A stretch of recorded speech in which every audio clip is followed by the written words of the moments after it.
तो मेरी ये नाम रूप भी तू देखे, तो मेरी ये नाम रूप भी तू देखे, आवत हृदय स्नेह विषेखे, आवत हृदय स्नेह विषेखे, आवत हृदय स्नेह विषेखे, आवत हृदय स्नेह विषेखे। रूप नहीं दिखाई देता पहले ईश्वर का है? इसीलिए गुरुदेव भगवान कहते हैं कि सुमरिय नाम, सिर्फ नाम पुकारिए आप, है? उसका एक, ईश्वर का एक विशेष प्रकार का स्नेह हमारे आपके अंतर जीवन में टपकता है, और जब उसका विशेष स्नेह टपकता है तो भक्त के जीवन में एक अलग आनंद की अनुभूति होती है। और यही स्नेह टपकते टपकते जब थोड़ा और बढ़ जाता है तो भक्त की स्थिति कैसी होती है जानते हैं?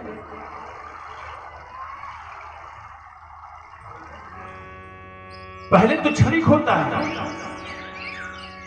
लेकिन विशेष कृपा जब होती है ईश्वर की, तब भक्त की स्थिति वो हो जाती है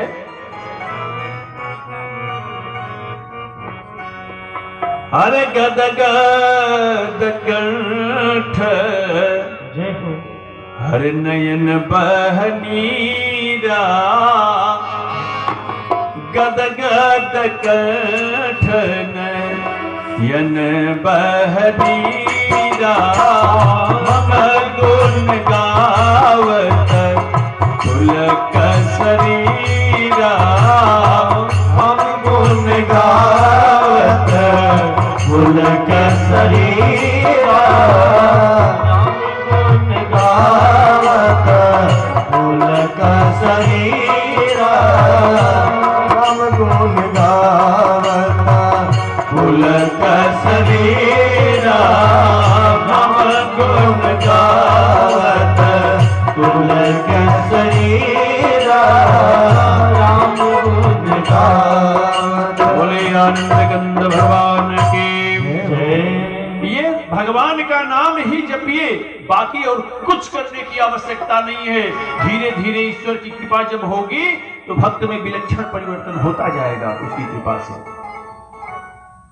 जैसे धान की रोपाई होती है ना, तो धान की रोपाई बरसात की सीजन में सावन और भादों 2 महीना जो है ना, ये धान के लिए जो सावन और भादों में जो बरसात होती है वो धान की फसल के लिए अमृत है।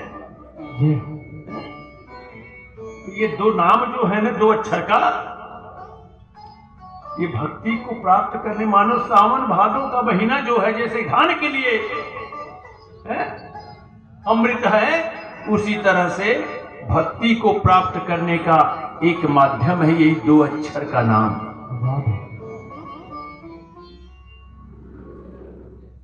यही 2 अक्षर का नाम ईश्वर की प्राप्ति कराने वाला है। हमारे जीवन में भक्ति आती है।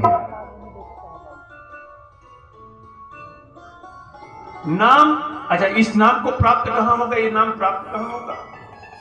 नाम मिलेगा हमारे सदगुरु के पास। सदगुरु प्राप्त हो जाए, क्यों? कि देखिए, गुरु बहुत जरूरी है? गुरु, गुरु नहीं, सदगुरु है? सदगुरु आवश्यक है, संत आवश्यक हैं, वो नाम देंगे। कारण हरे गुरु बीनु भवनिधि हरे तरई न कोई, गुरु बिन भवनिधि तरई न कोई, गुरु बिन भवनिधि तरई न कोई, जो बिरंची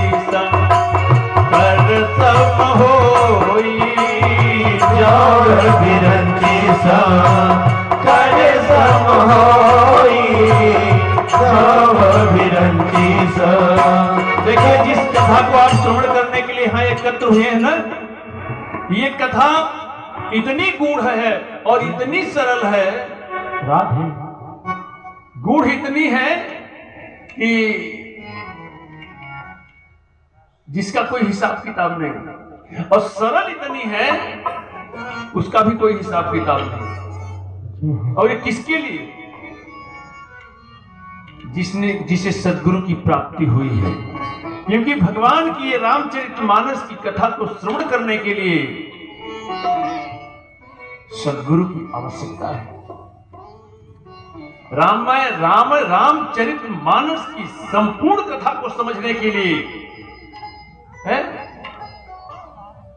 बगैर सद्गुरु की एक कथा है, ये जो खजाना है इसमें, इस खजाने की खोज कौन कराएगा?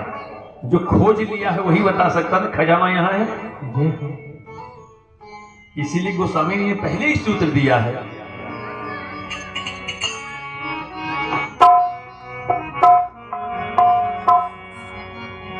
हर सिर गोरु पद नख निगल ज्योति, श्री गोरु पद नख मणिगल ज्योति, सुमिरत दीन दृष्टि ही होती, सुमिरत दीन दृष्टि ही होती, सुमिरत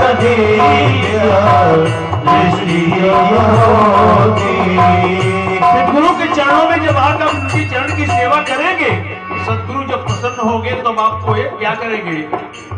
क्या मिलता है गुरु जी से? गुरु जी देते क्या है जानते हैं? सदगुरु की सेवा से प्राप्त क्या होता है? एक बार एक व्यक्ति एक बहुत बड़े महात्मा के सानिध्य में काफी दिनों तक रहा। वहां से जब लौट कर आया तो लोगों ने पूछा, भाई आप तो बड़े ऊंचे संत के साथ अपना काफी समय व्यतीत किया है, क्या मिला आपको संत से, सदगुरु से क्या प्राप्त हुआ? उस व्यक्ति ने कहा, चरण दास गुरु कृपा कीन्ही और उलट गई मोरी नयन पुतरिया। जय हो जय। अब ये उलट गई जो शब्द है, इसीलिए सारा रहस्य छुपा हुआ है।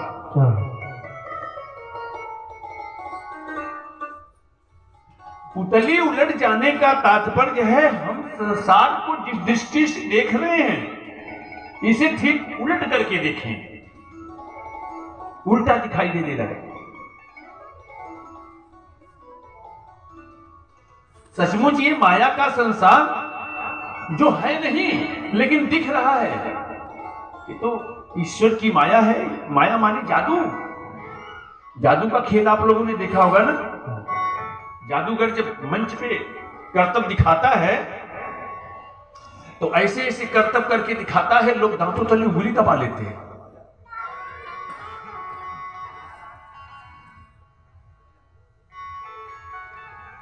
मैं भी 10-15 दिन पहले टीवी पर बैठा हुआ था, एक जादूगर दिखा रहा था, टीवी पर देख रहा था मैं। वो व्यक्ति को सीधे सीधे 2 टुकड़े करके दिखा दिया है, 2 टुकड़े चीर करके दिखा दिया, और फिर एक काला कपड़ा डाला और फिर काला कपड़ा उठाया और फिर वो आदमी उठ बैठा है। तो ये जो चीज नहीं है वही चीज दिख रहा है। ये संसार है नहीं, दिख रहा है। कितना कितना बढ़िया दिख रहा है, कितना है, किसी कोई समझ सकता है इसको? इसीलिए कहा जाए ये नश्वर संसार।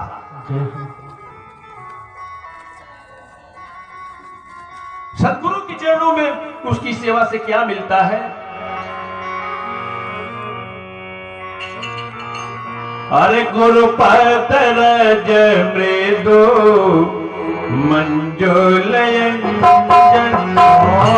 गुरु पद रज मृदु मंजुल अर्जन गुरु पद रज मृदु मंजुलयन गुरु पद रज मृदु मंजुल अर्जन गुरु पद रज मृदु मंजुल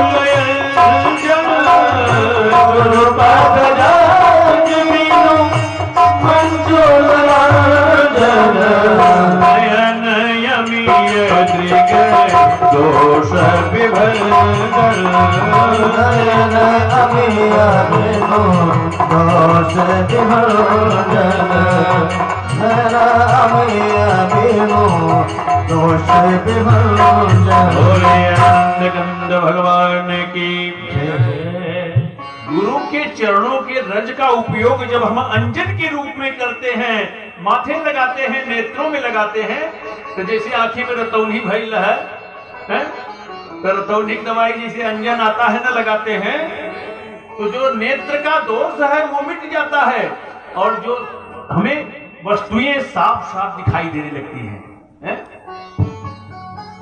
अच्छा, जब ये चरण रज का उपयोग अंजन के रूप में कर लेंगे तब क्या होगा जानते हैं? अरे सूझहि राम चरित मणिमा सूझहि राम चरित मणिमा सूझहि राम चरित मणिमा गोपोत प्रगट जह जो जहि खानिक प्रगट जहाँ जो जहि खानिक। श्री राम जय राम जय जय राम श्री राम जय राम जय जय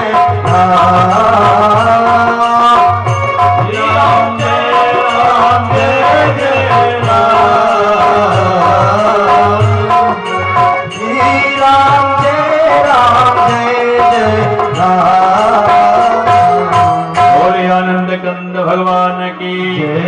अब इतनी देर से जे आई ना तक हम जान जाब कि खाए के हो तो भोजन कह के हम सबके चिन्हत हई, हम 4 साल से तोरे लोगन के देखत हई ना। बोलिए आनंद कंद भगवान की। थोड़ा और जल्दी आया करिए। तब जब नेत्र से स्पष्ट दृश्य दिखाई देने लगता है, तब जब हम रामायण पढ़ते हैं, तो जो खान है इसमें गुप्त है, मणियों की खान है, वो हमें सूझने लगता है, दिखाई देने लगता है। इस रामचरितमानस में क्या नहीं है? अरे ये तो वह खान है कि जिसमें घुस जाओ तो फिर किसी चीज की आवश्यकता ही नहीं रह जाती है। ये भगवान की कथा कैसी है जिसे श्रवण करने के लिए देवता भी तरसते रहते हैं। और एक जानते हैं कथा था, ये कथा जो है ये कलयुग में ही आप सुन सकते हैं। स्वर्ग के देवता भी तरसते हैं कथा को श्रवण करने के लिए। जिस समय परीक्षित को श्राप मिला,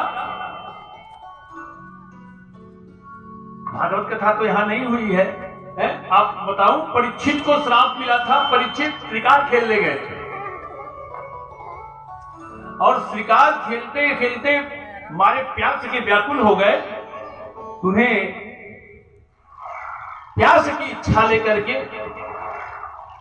समीक मुनि के आश्रम में पहुंचे। वहां जाकर के देखा तो महाराज समाधिस्थ ध्यान में आवाज लगाई, मैं प्यासा हूं, मुझे जल चाहिए। लेकिन महात्मा समाधि में थे। अब कलयुग ने 4 स्थान मांगा था तो चारों दे दिया था, जिसमें एक सोना मांगा था, सोने में भी मेरा वास हो। तो स्वर्ण का मुकुट उनके सर पर था, कलयुग सवार था सर पर। उन्हें लगा कि ये महात्मा ढोंगी महात्मा है, मुझे देख करके नेत्र बंद करके बैठ गया। तो उन्होंने क्या किया, एक मरा हुआ सर्प जो है अपने बाण से उठाया और उनके गले में लपेट करके चलते गए। अब कुछ बच्चे जो आश्रम में खेल रहे थे वो जाकर के समीप उनके पुत्र को बताए, तुम्हारे पिता के साथ